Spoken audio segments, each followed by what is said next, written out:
गर्मियों के दिन थे और गर्मियों की छुट्टियां भी चल रही थी। राहुल ज्योति एक शाम दोनों अपने घर के बाहर खेल रहे थे। तभी उनकी मम्मी और राहुल ज्योति जरा इधर आओ जल्दी से। तभी राहुल और ज्योति अपने घर को चले आए। जैसे ही राहुल ज्योति घर के अंदर आए और अपनी मम्मी को मुस्कुराते हुए देखकर, क्या बात है मम्मी, आप इतना मुस्कुरा क्यों रही हो? बात ही कुछ ऐसी है, तुम्हारी नानी का कॉल आया था। आज उन्होंने हमें बुलाया है। कल को हम सब नाना नानी के घर जा रहे हैं। फिर ये सुनकर तो राहुल ज्योति की खुशी आसमान छू गई।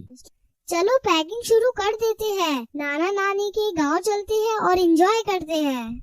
फिर क्या, दूसरे दिन सुबह सब लोग जल्दी नाना नानी के गांव के लिए निकल पड़े। राहुल ज्योति का नानी का घर काफी खूबसूरत और छोटा सा गांव था, जहां सब खेती बाड़ी करते थे और प्यार से रहते थे। राहुल ज्योति जैसे ही नाना नानी के घर पहुंचे तो उनके स्वागत के लिए नाना नानी तैयार खड़े थे। राहुल ज्योति को नाना नानी बोले, राहुल ज्योति आ जाओ, हमारे पास को आ जाओ। फिर राहुल और ज्योति नाना नानी के पास जाकर उनसे लिपट गए। फिर खास नाना नानी की बनाई हुई स्वादिष्ट खाना खाकर राहुल ज्योति ने थोड़ी देर आराम किया और फिर दोनों अपने नाना नानी हाल का मजा लूटने के लिए तैयार हो गए। ये लो, तुम दोनों के लिए मैंने खास इमली का रस बनाया है, इसे जल्दी से पी लो, इसे गर्मी में पिया जाता है। नानी की बनाई हुई इमली का रस पीकर तो राहुल ज्योति एकदम तरोताजा हो गए। फिर नानी जी ने आम के पेड़ पर एक बड़ा सा झूला टांगा। राहुल ज्योति झूले पर बैठ गए और झूला झूलते झूलते हवा में बातें करने लग गए और फिर नाना जी के साथ घूमने चले गए। और फिर रात हो गई। फिर राहुल ज्योति नानी जी के साथ रात के खाने के लिए फिर घूमकर घर लौट आए।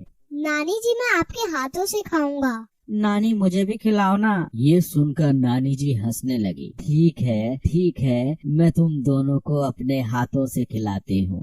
फिर क्या, राहुल ज्योति ने नानी के हाथ से पेट भरकर खाना खाया और खाना खाने के बाद सब लोग सोने की तैयारी करने लगे। और फिर राहुल ज्योति को गर्मी महसूस होने लगी। नानी जी, घर के अंदर कितनी गर्मी महसूस हो रही है, पंखा भी गर्म हवा फेंक रहा है, आपके घर में एसी भी नहीं है। हमें तो एसी की आदत है, अब तो हमें रात भर नींद नहीं आएगी।